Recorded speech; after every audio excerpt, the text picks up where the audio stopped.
बिस्मिल्लाहिर्रहमानिर्रहीम। अस्सलाम वालेकुम स्टूडेंट्स। एक्सरसाइज 1.5 है और क्वेश्चन नंबर 2 करेंगे।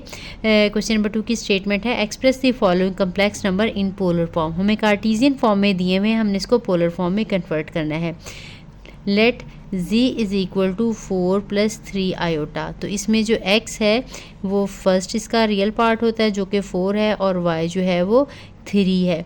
आपको पता है पोलर फॉर्म में कन्वर्ट करने के लिए हमने r की वैल्यू फाइंड आउट करनी है और हम लोगों ने थीटा की वैल्यू फाइंड आउट करनी। r एक्चुअली z की मैग्नीट्यूड को ही हम कहते हैं, which is equal to x² + y² का स्क्वायर रूट। तो ये 4 का स्क्वायर आ जाएगा, 3 का स्क्वायर आ जाएगा और स्क्वायर रूट ले लेंगे। 4 का स्क्वायर 16 और 3 का स्क्वायर 9, तो ये 25 का स्क्वायर रूट आ जाएगा, जो कि आंसर आ जाएगा 5। अब हमने थीटा फाइंड आउट करना है। Theta is equal to tan inverse y/x। ठीक है, आपने सिर्फ ये दो फार्मूले इसके लिए याद रखने हैं।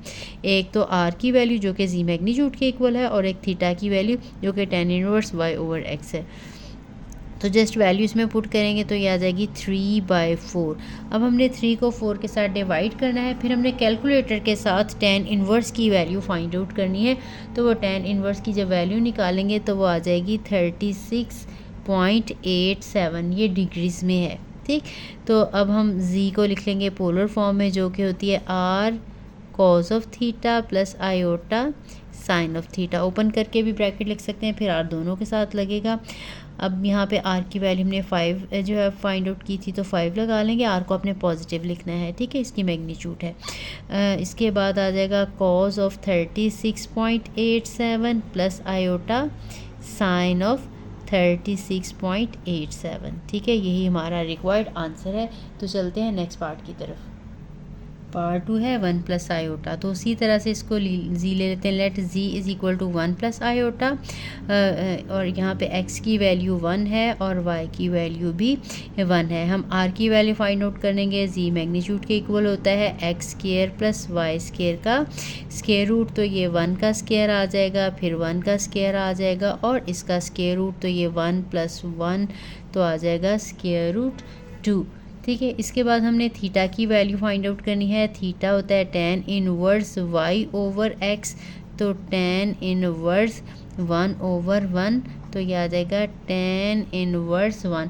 और आपको पता है tan की वैल्यू 1 जो है वो π/4 पे होती है, तो ये एंगल आ जाएगा π/4 यानी 45 डिग्री। ठीक है, अब हमने r को z को लिखना है पोलर फॉर्म में, तो वो होता है r cos of theta plus iota sine of theta. तो हमने सिंपली इसमें r की वैल्यू सब्स्टिट्यूट करी जो कि √2 है, और थीटा की वैल्यू लगा दी।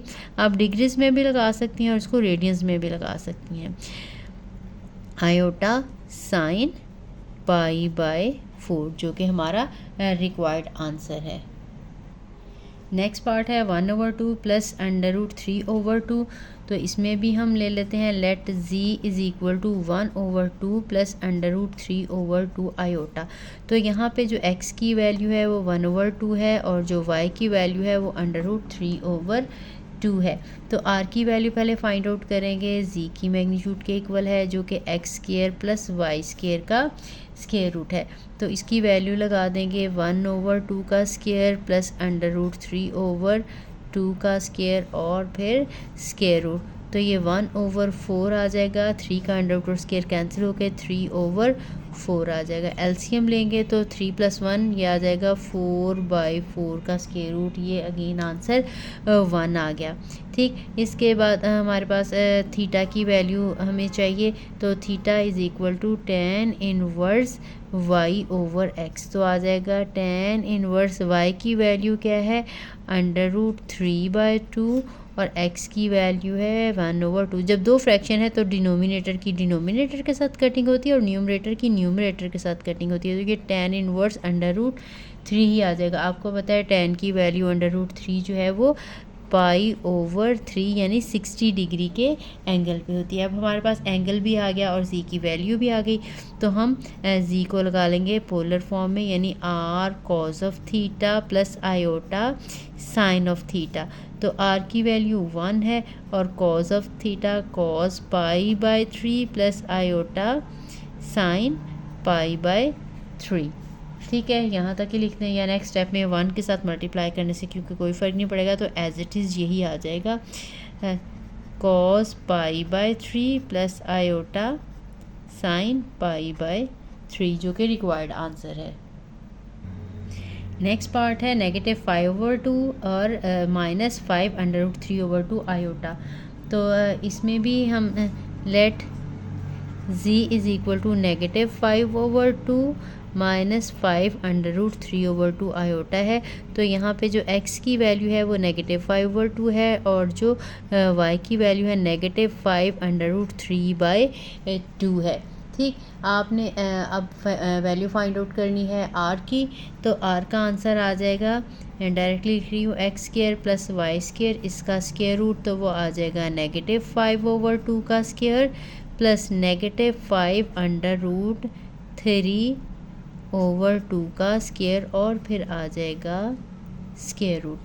अब जब हम इसको सिंप्लीफाई करेंगे 5 का स्क्वायर 25 आ जाएगा ओवर 4 और दरमियान में प्लस आ जाएगा। नेगेटिव का भी स्क्वायर लिया, आपको पता है कि वो पॉजिटिव आ जाता था। 5 का स्क्वायर 25 और 3 का स्क्वायर रूट कैंसिल होके 3 के साथ मल्टीप्लाई करेंगे 25 को तो वो 75 आ जाएगा और डिनोमिनेटर में आ जाएगा 4। एलसीएम लेंगे तो 4 ही आ जाएगा। 75 और 25 को ऐड करेंगे तो 100 आ जाएगा। 100/4 का स्क्वायर रूट जो कि 25 का स्क्वायर रूट है और आंसर हमारा आ गया 5।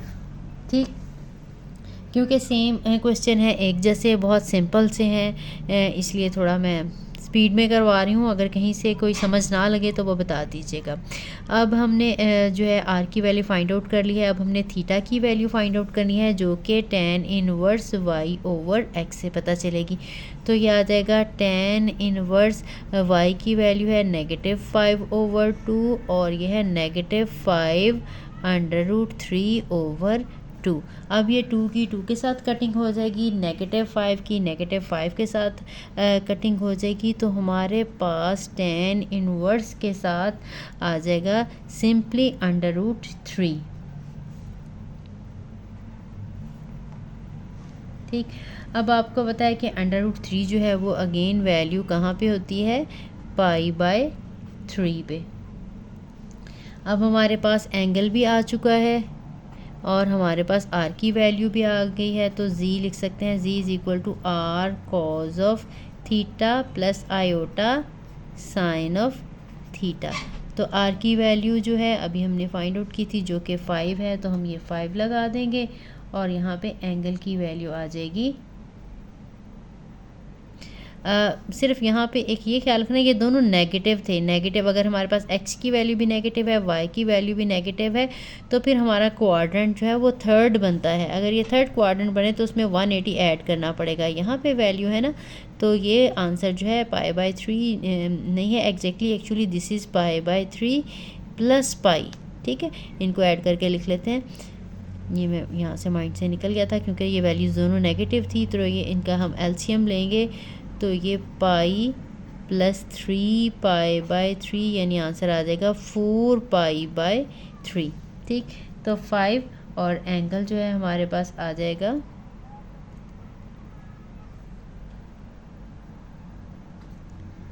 cos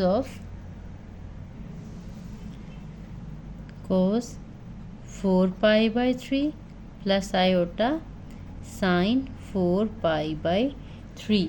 ठीक है, यही हमारा रिक्वायर्ड जो है आंसर है। इसकी पोलर फॉर्म है हमारे कम्प्लेक्स नंबर की।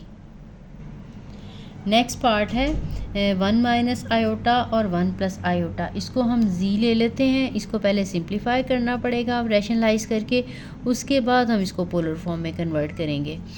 तो z is equal to 1 minus iota 1 plus iota, इसको मल्टीप्लाई करेंगे 1 माइनस आयोटा के साथ, जो भी डिनोमिनेटर में उसके रेसिप्रोकल के साथ मल्टीप्लाई भी किया जाता है और डिवाइड भी किया जाता है।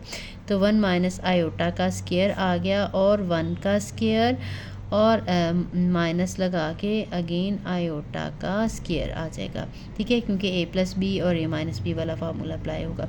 तो ऊपर होल स्क्वायर है तो होल स्क्वायर वाला फार्मूला अप्लाई होगा, a स्क्वायर आ जाएगा, फिर b square minus 2a into b, और डिनोमिनेटर में आ जाएगा 1 का स्क्वायर 1 है और आयोटा का स्क्वायर -1 आ जाएगा। ठीक, इसके बाद ये 1 और ये आयोटा स्क्वायर की वैल्यू -1 आ जाएगी और -2 आयोटा। ठीक है, ये बाहर प्लस था, मैंने डायरेक्टली इसी स्टेप में ओपन करके लिख लिया। ये 1 + 1 आ जाएगा, ये 1 1 के साथ कैंसिल हो गया। -2 आयोटा ओवर 2, तो आंसर आ जाएगा नेगेटिव आयोटा। अब हमारे पास नेगेटिव आयोटा है, इसका रियल पार्ट जो है वो 0 है, यानी अब हमारे पास जो x है वो 0 है और जो y है वो -1 है। अब हमने वैल्यू फाइंड आउट करनी है r की, जो कि x² + y² का स्क्वायर रूट लेने से आएगी। दिस इज़ इक्वल टू 0² और -1² और इसका स्क्वायर रूट, तो ये आ जाएगी 0 + 1 का स्क्वायर रूट, तो आंसर आ जाएगा 1 का स्क्वायर रूट, जो कि तो theta is equal to tan inverse y over x, तो tan इनवर्स -1 ओवर 0 आ जाएगा। अब y की वैल्यू -1 है और x की वैल्यू है 0, तो ये नेगेटिव y एक्सिस के ऊपर आ जाएगा, यानी इसकी वैल्यू जो आएगी वो -π/2 आएगी। ठीक है, अगर ये +1 होता तो पॉजिटिव 90 डिग्री आना था, अब ये -1 है तो ये -90 डिग्री यानी -π/2 आएगा। अब हमने z की वैल्यू जो है वो पोलर फॉर्म में लिखने के लिए फार्मूला में r की और थीटा की वैल्यू सब्स्टिट्यूट करनी है। r की वैल्यू 1 है, cos -π/2 प्लस आयोटा sin -π/2, और 1 के साथ मल्टीप्लाई करने से क्योंकि कोई फ़र्क नहीं पड़ेगा तो as it is cos -π/2 plus iota sin -π/2 ही आंसर आ जाएगा। लास्ट पार्ट है √3 plus iota over 1 plus √3 iota. इसको हम z सपोज कर लेते हैं। Let z is equal to √3 plus iota over 1 plus √3 iota. इसको भी रैशनलाइज करना पड़ेगा, उसके बाद फिर हम इसको पोलर फॉर्म में कन्वर्ट करेंगे। ठीक है, इसको मल्टीप्लाई करना है इसके कॉन्जुगेट के साथ, कि यानी 1 माइनस √3 आयोटा के साथ मल्टीप्लाई भी करेंगे और इसको डिवाइड भी करेंगे। अब ऊपर हम इन दोनों को मल्टीप्लाई करेंगे, √3 1 को जब मल्टीप्लाई करेंगे तो ये √3 ही आ जाएगा। जब √3 को नेगेटिव √3 के साथ करेंगे -3 और साथ में आ जाएगा आयोटा। आयोटा को 1 के साथ करेंगे तो आयोटा आ जाएगा, और आयोटा को नेगेटिव √3 के साथ करेंगे तो नेगेटिव √3 आयोटा का स्क्वायर आ जाएगा। डिनोमिनेटर में एक दफ़ा प्लस है एक दफ़ा माइनस है, तो 1 का स्क्वायर आ जाएगा और √3 आयोटा का स्क्वायर आ जाएगा। तो ये आ जाएगा 3 √3। इन दोनों को हम सॉल्व कर लेंगे। ये -3 में से अगर 1 सब्ट्रैक्ट करेंगे तो प्लस ये 2 आयोटा आ जाएगा, और ये है -3 आयोटा का स्क्वायर -1 आ जाएगा। ये आ जाएगा हमारे पास 1 और माइनस √3 का स्क्वायर 3 और -1 का स्क्वायर जो है वो नेगेटिव, ठीक है, आयोटा का स्क्वायर -1 आ जाएगा। इसको सिंप्लीफाई करेंगे तो √3 प्लस 2 आयोटा, और ये माइनस और माइनस प्लस √3 आ जाएगा ओवर ये 1 + 3 बन जाएगा। तो ये 2 टाइम √3 प्लस 2 आयोटा आ गया और डिनोमिनेटर में आ जाएगा 4।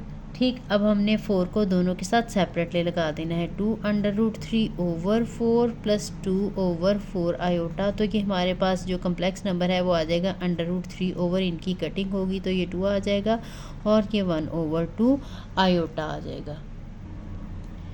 सॉरी, यहाँ पे मैंने ये -2 लगाना था, मैंने +2 लगा लिया। -2 यहाँ से ये माइनस आ जाएगा और ये माइनस आयोटा ओवर 2 बनता है। ठीक है, इसकी करेक्शन कर लें।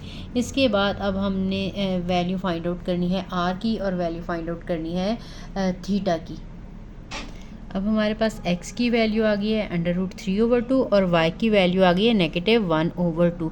अब हमने r की वैल्यू फाइंड आउट करनी है x² प्लस y² और इसका स्क्वायर रूट लेना है, तो ये आ जाएगा √3 ओवर 2 का स्क्वायर और -1 ओवर 2 का स्क्वायर और फिर स्क्वायर रूट, तो ये 3 ओवर 4 प्लस 1 ओवर 4 का स्क्वायर रूट बन जाएगा। एलसीएम लेंगे तो 4 3 प्लस 1 यानी 4 ओवर 4 का स्क्वायर रूट, तो ये आंसर 1 का स्क्वायर रूट आंसर 1 ही आ जाएगा हमारे पास। ठीक है, इसके बाद अब हमने थीटा की वैल्यू फाइंड आउट करनी है, तो theta is equal to tan inverse y over x, यानी कि हमारे पास y की वैल्यू है -1/2 और ये है √3/2। ठीक, अब आपको पता है कि ये जो है डिनोमिनेटर के साथ कट जाएगा, तो हमारे पास tan इनवर्स -1/√3 आ जाएगा। अब ये 1/√3 वैल्यू होती है 30 डिग्री पे, 30 लिख लें या π/6 लिख लें, लेकिन ये क्योंकि y नेगेटिव है तो इसकी वजह से ये जो है 4th क्वाड्रेंट बनेगा और इसकी एंगल की वैल्यू है -30 डिग्री या -π/4 बनेगी। ठीक है, अब हमने इसको पोलर फॉर्म में लगा लेना है। z = r cos of theta plus iota sine of theta, तो वैल्यू हम लगा देंगे, r की वैल्यू है 1 और cos ऑफ -π/4 और प्लस आयोटा साइन -π/4। अब 1 है तो ये वाला फंक्शन जो है अंदर वाली सारी वैल्यू एज इट इज़ ही आ जाएगी। तो नेक्स्ट पार्ट करते हैं, ये इसका लास्ट पार्ट है। मैंने प्रीवियस पे कह दिया था, मैंने देखा तो अभी इसका ये पार्ट रहता था। इसको अब हम z ले लेते हैं, 3 + 4 आयोटा ओवर 4 + 3 आयोटा। तो इसको भी रैशनलाइज करना पड़ेगा, 4 - 3 आयोटा के साथ मल्टीप्लाई भी कर देना है, 4 - 3 आयोटा के साथ डिवाइड भी कर देना है। न्यूमरेटर में 3 को मल्टीप्लाई करेंगे 4 के साथ तो आंसर 12 आ जाएगा, 3 को करेंगे 3 के साथ तो ये 9 आयोटा आ जाएगा। उसके बाद हमने 4 को 4 के साथ करेंगे तो 16 आयोटा आ जाएगा और ये -12 आयोटा स्क्वायर आ जाएगा। ठीक है, डिनोमिनेटर में 4 का स्क्वायर आ जाएगा और 3 आयोटा का स्क्वायर आ जाएगा। ठीक है, इसको सिंप्लीफाई करेंगे, ये आ जाएगा 12, ये 16 और 9 इनको हम सब्ट्रैक्ट करेंगे तो आंसर आ जाएगा प्लस में +7 आयोटा। और ये आपको पता है आयोटा स्क्वायर जो है वो -1 के इक्वल होता है, तो ये आ जाएगा, ये भी माइनस था, 4 को इसके साथ मल्टीप्लाई किया तो ये -12 आयोटा स्क्वायर का आंसर जो है वो -1 है। 4 का स्क्वायर 16 और 3 का स्क्वायर 9 और आयोटा स्क्वायर जो है वो -1 है। तो ये हमारे पास 12 + 7 आयोटा और +12 ओवर ये 16 + 9 आ जाएगा। तो ये हमारे पास आ जाएगा 12 + 12 करेंगे तो 24 + 7 आयोटा और डिनोमिनेटर में ये 25 आ जाएगा। हमने 24/25 + 7/25 आयोटा, ये हमारे पास जो है नंबर आ गया है कम्प्लेक्स नंबर कार्टीजियन फॉर्म में, जिसको हमने पोलर फॉर्म में कन्वर्ट करना है। तो अब हम इसके लिए r की वैल्यू और थीटा की वैल्यू जो है वो फाइंड आउट करेंगे। तो r के लिए x की वैल्यू है 24/25 और y की वैल्यू है 7/25। तो r का आंसर आ जाएगा x² + y² का स्क्वायर रूट, जो कि आ जाएगा 24/25 का स्क्वायर + 7/25 का स्क्वायर और फिर इसका स्क्वायर रूट।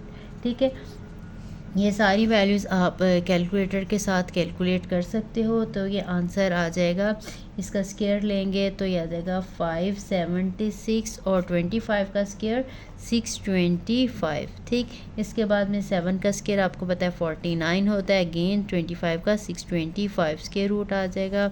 एलसीएम तो नीचे का सेम है, जब हम इन दोनों को ऐड कर देंगे तो हमारे पास आ जाएगा 625/625 जो कि 1 है। 1 का स्क्वायर रूट लेंगे तो अगेन 1 आ जाएगा। अब हमारा लास्ट जो है वो थीटा रह गया है, तो थीटा फाइंड आउट करना है तो tan इनवर्स करेंगे y/x। तो ये आ जाएगा tan इनवर्स y की वैल्यू 7/25 है और x की वैल्यू 24/25 है। 25 के साथ कैंसिल हो जाएगा, ये आ जाएगा tan इनवर्स 7/24। अब ये जो वैल्यू है ये आप या तो कैलकुलेटर से फाइंड आउट कर लें तो वो पॉइंट्स में आ जाएगी, अदरवाइज़ डायरेक्टली भी हम tan इनवर्स दिस थीटा की जगह पे ये लगा सकते हैं। तो जिस तरह से बुक में लिखा हुआ है हम लोग वैसे ही लिख लेंगे। बुक में जो है वो हमारे पास एंगल लिखा हुआ है tan इनवर्स की फॉर्म में, तो हम इसको tan इनवर्स ही रहने देंगे। तो r आ जाएगा, सॉरी z आ जाएगा r cos of theta plus iota sine of theta. तो इसको हम लगा लेंगे, r की वैल्यू है 1, तो ये आ जाएगा cos of tan inverse 7/24 plus iota sign tan inverse 7/24, जो कि हमारा रिक्वायर्ड आंसर है। 1 के साथ मल्टीप्लाई करेंगे तो कुछ भी फ़र्क नहीं पड़ेगा, सिर्फ यही वाला हमारा आंसर आ जाएगा। तो हमारा ये क्वेश्चन कंप्लीट हुआ। तो मिलते हैं नेक्स्ट वीडियो में। ओके, अल्लाह हाफ़िज़।